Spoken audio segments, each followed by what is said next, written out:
Hello everyone, this is Dawn over at Plot Chronicles. Today I want to chat with you guys about another book I simply just couldn't finish. Let's get started. And before starting though, I want to tell you guys something. I must really love all of you on YouTube, and I'm going to tell you why.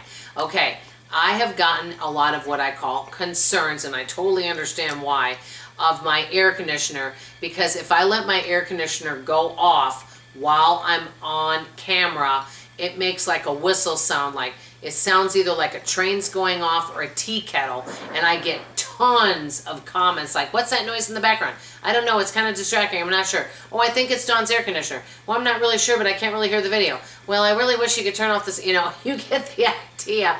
I'm not mad because you know what? Let's just be honest. There was a YouTuber I used to love listening to, okay? Really loved it.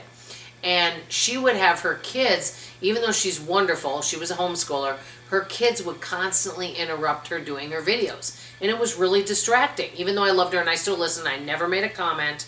And then she ended up, because she had a couple more kids, she ended up quitting YouTube, and I really miss her. But, it was distracting. Or I've had people do videos where they've got a dog that's constantly barking. And so I want to make sure I don't have distraction. But one thing you guys don't know is I keep my air on 76 during the summer.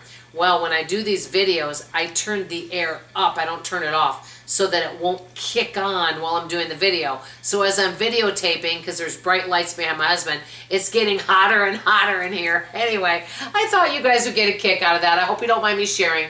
I kind of feel a little more leeway over on this channel to just kind of be myself. I'm doing a little bit when just let it all hang out. I hope y'all don't mind.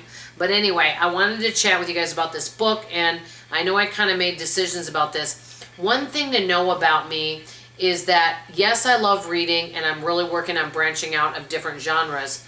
I tend to read books sometimes because, quote, they're popular, or everyone loves them, or, oh, you got to read this book, and blah, blah, blah. And I'll go and I'll read it, and I just, for whatever reason, I just don't connect with the book. And then I'm like, I think, gosh, is there something wrong with me? And so I'll read things that a lot of other, quote, booktubers are reading, thinking that, oh, I might enjoy this book too. Now, many of the books I do enjoy, but there's some that are just not for me. Everybody has their point when they read a book. This book, and I read this book, Saving Noah by Dr. Lucinda Berry. I really liked it. It was a very good book, but it was on a very sensitive topic. And so one thing before any of us read a book, it doesn't matter the genre. We have to know trigger warnings, we have to do our research, and we have to figure what bothers us. So if there's a book that the author uses bad language, if that's something that really bothers you, you may not want to read anything by that author. Or if there's books that have a subject matter that you feel is sensitive and something that causes you discomfort, you may not want to read it. Some people like reading things that are really light. I don't mind things that have a little bit of, spice or a little bit of something, but I'm really not into things that really push the envelope in terms of language and other types of stuff, as you know. I won't say it, but you know what I'm saying. I kind of like a little gentler approach. But this book was, and I just started reading it. I should have known triggering. I can't read it. It was called Appetite for Innocence by Dr. Lucinda Berry. She's an excellent author. She does a really good job in writing. But it was about some kidnapped girls that were locked up. And I started reading it and I thought, you know what? I heard this book is really good and people were blown away by it, but I thought, I just can't read it. And I stopped at the beginning. I'm like, nope. And so I'm going to really be doing research before I read books, that if something is just really triggering, even if it's a popular book, I'm just not going to read it.